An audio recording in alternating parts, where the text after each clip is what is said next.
नमस्कार dear parents. मैं हूँ डॉक्टर समीम, बच्चों का स्पेशलिस्ट। आज हम बात करेंगे बच्चों का एक बहुत ही इम्पॉर्टेंट टॉपिक पर, न्यूबॉर्न की हियरिंग स्क्रीनिंग यानी सुनने की कमी के बारे में। बहुत से पेरेंट्स ये सोचते हैं कि उनके बच्चा बाद में बोलना शुरू करेगा, पर कई बार स्पीच डिले की असली कारण हियरिंग लॉस होती है। याद रखिए, अगर आपकी बच्चा अच्छे से नहीं सुनेगा तो उसके लिए बोलना और लैंग्वेज सीखना भी बहुत ही मुश्किल होगा। तो इसलिए हियरिंग लॉस की जल्दी पहचान होना बहुत ही ज़रूरी है और उसका अर्ली ट्रीटमेंट शुरू होना चाहिए, सो दैट उसकी लैंग्वेज सीखना, उसका बोलना, उसका समझना सब कुछ आसान हो जाए। सो डियर पेरेंट्स, आप कैसे समझोगे कि आपके बच्चे को सुनने की कमी हो सकता है? अगर आपकी बच्चा तेज़ आवाज़ पर चौंकता नहीं है, 1 महीने के अंदर ये जो स्टार्टल रिस्पॉन्स है ये आना चाहिए। दूसरा, अगर आपकी बच्चा मम्मी या पापा का आवाज़ पे भी मुड़ता नहीं है।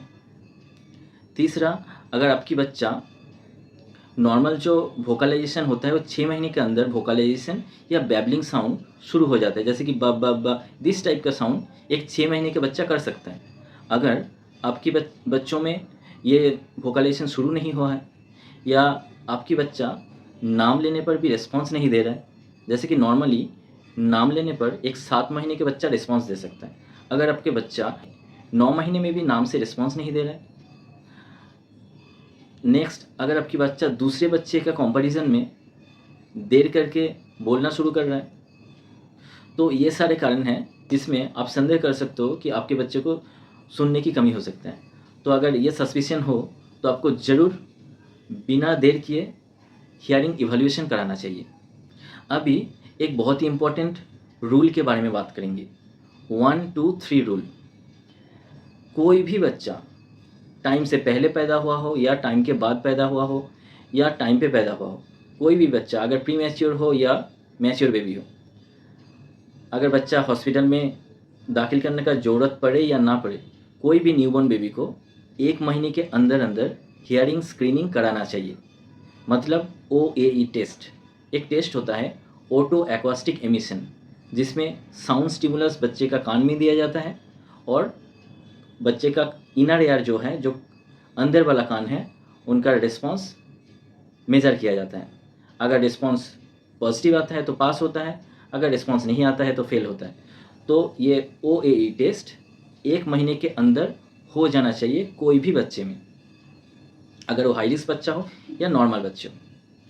अगर इस OAE टेस्ट में फेल आया तो 2 महीने के अंदर अंदर डायग्नोस्टिक टेस्ट हो जाना चाहिए और कॉन्फर्मेटरी टेस्ट हो जाना चाहिए, जो है BERA BERA test, brain stem evoked response audiometry test, जिसमें एक कानों में हेडफोन लगाया जाता है और सर पे कुछ इलेक्ट्रोड लगाया जाता है और हेडफोन के थ्रू बच्चों का कान में साउंड स्टिमुलस भेजा जाता है और जो इलेक्ट्रोड सर में रखा जाता है वो जो बच्चे का सुनने वाला पाथवे है ब्रेन तक, कान से ब्रेन तक, वो पाथवे से रिस्पॉन्स को कैप्चर करता है और ग्राफिकल रिप्रेजेंटेशन करता है, जिसमें हमें पता चलता है बच्चों में हियरिंग लॉस है या नहीं। तो ये बेरा टेस्ट जो एक कॉन्फर्मेटरी टेस्ट है वो 2 महीने के अंदर हो जाना चाहिए। एंड नेक्स्ट है 1 2 3 रूल का नेक्स्ट है 3 महीने के अंदर जो बेरा टेस्ट नेगेटिव वाले बच्चे हैं उनका इंटरवेंशन या ट्रीटमेंट शुरू हो जाना चाहिए। तो ये है 1 2 3 rule, screen by 1 month, diagnose by 2 month and intervene and start treatment by 3 month. अगर 2 महीने का confirmatory hearing test that is diagnostic BERA test में हियरिंग लॉस कन्फर्म हो जाए तो 3 महीने के अंदर अंदर हियरिंग एड और हियरिंग मशीन बच्चे का कानों में लग जाना चाहिए, स्पीच और लैंग्वेज थेरेपी शुरू हो जाना चाहिए। एंड एक चीज़ अच्छे से याद रखिए, अगर बच्चा अच्छे से जल्दी से सुनना शुरू करेगा तो उसका स्पीच और लैंग्वेज अच्छे से हो पाएगा, उसका ब्रेन डेवलपमेंट अच्छा होगा और उसका कॉग्निशन एंड लर्निंग भी अच्छी होगी। Thank you, dear parents. Please like, comment, and subscribe in this channel to motivate me to generate more and more informative videos. Thank you so much.